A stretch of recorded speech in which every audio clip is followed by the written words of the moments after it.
स्कूलों की मनमानी पर अभिभावकों में बढ़ी नाराजगी, जिला प्रशासन आया हरकत में। मामले की गंभीरता को देखते हुए जिलाधिकारी ने जांच टीम की गठित। जालौन शिक्षा व्यवस्था में महंगी किताबों को लेकर उठ रहे सवालों के बीच अब प्रशासन सख्त हो गया है।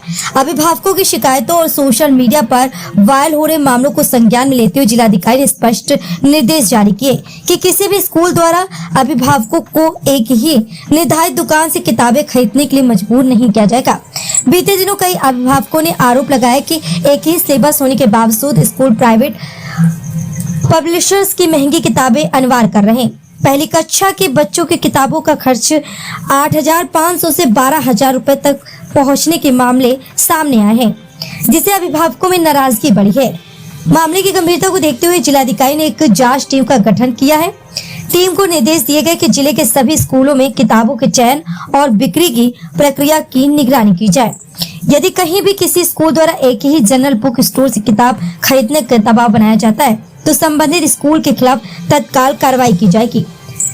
जिलाधिकारी ने साफ कहा है कि अभिभावकों को अपनी सुविधा और आर्थिक स्थिति के अनुसार किसी भी दुकान में किताबें खरीदने की पूरी स्वतंत्रता है।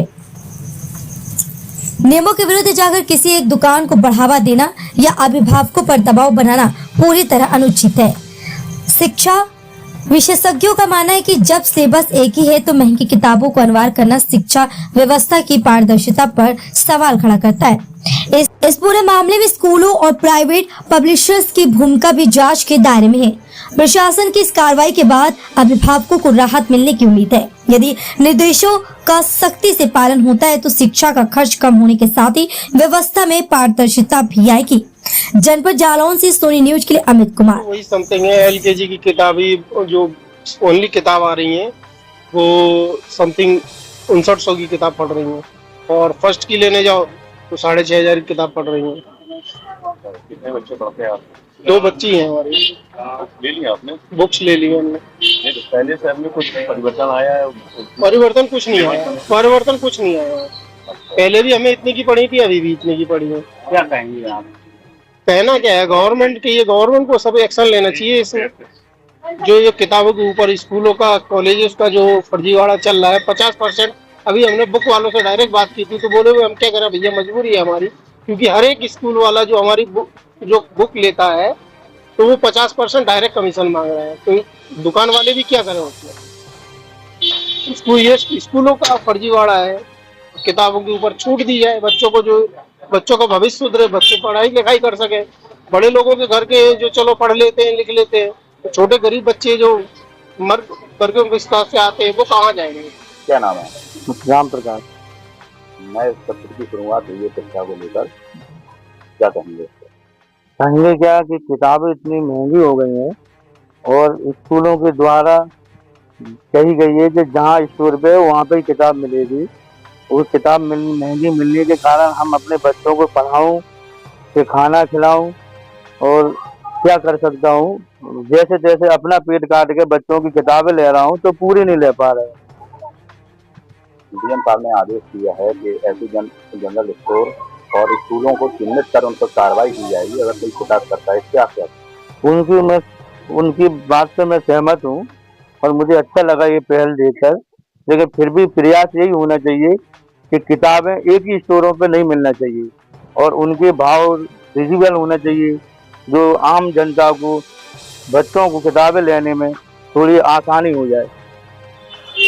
और चूंकि शिक्षा के क्षेत्र में जैसे आप देख रहे हैं कि एक बड़ी क्रांति आई हुई है और बिल्कुल आपने ये सही कहा कि आज महंगाई की मार है और आज के वर्तमान परिदृश्य में अगर हम देखें तो वर्तमान परिदृश्य में चूंकि एक अंतर्राष्ट्रीय स्तर पे एक बड़ा युद्ध चल रहा है, उससे थोड़ी महंगाई की मार कहीं ना कहीं ईंधन पे जब आती है तो हर चीज़ थोड़ी सी महंगी होती है। तो लेकिन मेरा मानना ये है कि शिक्षा में सारे बच्चों को सर्व शिक्षा अभियान जो होता है एक बराबर होना चाहिए, क्योंकि किसी विद्यालय में जो आर्थिक स्थिति संपन्न होते हैं वो व्यक्ति के बेटे भी बच्चे होते हैं और कई लोग जो आर्थिक रूप से संपन्न नहीं होते हैं वो सरकारी विद्यालयों में अपने बच्चों को पढ़ाते हैं। तो मेरा मानना है कि जो महंगाई है इसको, और एक चीज़ मैं आपको और बता दूं, सरकार की तरफ से अगर हम बात करें तो लगभग जब अभी 2025 में जब जीएसटी के जब कन्वर्सेशन हुआ तो बच्चों की जो भी पाठ सामग्री थी वो 0% जीएसटी पे है। तो कोई दुकानदार अगर ये कहता है कि भाई सरकार ने जीएसटी बढ़ा दी है, ये बढ़ा दी, तो बिल्कुल गलत है। बच्चों की पुस्तकों पे, पठन पाठन की सामग्री पे कोई जीएसटी नहीं लगती है। अच्छा, एनसीईआरटी की जो किताबें जब चल रही हैं, यही सब सारे स्कूलों में लागू हो जाए तो हो सकता है कि शिक्षा पे कमी आ जाए, पैसा? नहीं, ये बिल्कुल आपकी बात सही है। मैं आपको एक चीज और बता दूं कि हमारी सरकार ने, भारत सरकार ने और उत्तर प्रदेश सरकार ने जो सर्व शिक्षा अभियान के तहत एक आदर्श विद्यालयों की भी एक रचना करी हुई है। तो आदर्श विद्यालय जो है, उन्हें सरकारी विद्यालयों को आदर्श विद्यालय में कन्वर्ट करने के लिए उसमें अलग से कंप्यूटर लैब लगवाई गई है, तकनीकी लैबें लगवाई गई हैं, उनके खेल स्कूलों का, खेल मैदानों का और वहाँ पे क्या कहते हैं, झूलों का प्रबंध किया गया है। तो हमारी सरकार भी प्रयासरत है कि किस तरीके से हम सरकारी विद्यालयों में शिक्षा का स्तर बढ़ाएं कि लोग प्राइवेट स्कूलों से हमारे सरकारी विद्यालयों में एडमिशन लें। नया क्लेवर, नया अंदाज। आप देख रहे हैं देश का नंबर 1 डिजिटल न्यूज चैनल सोनी न्यूज। पैनी नजर, तीखी सोच।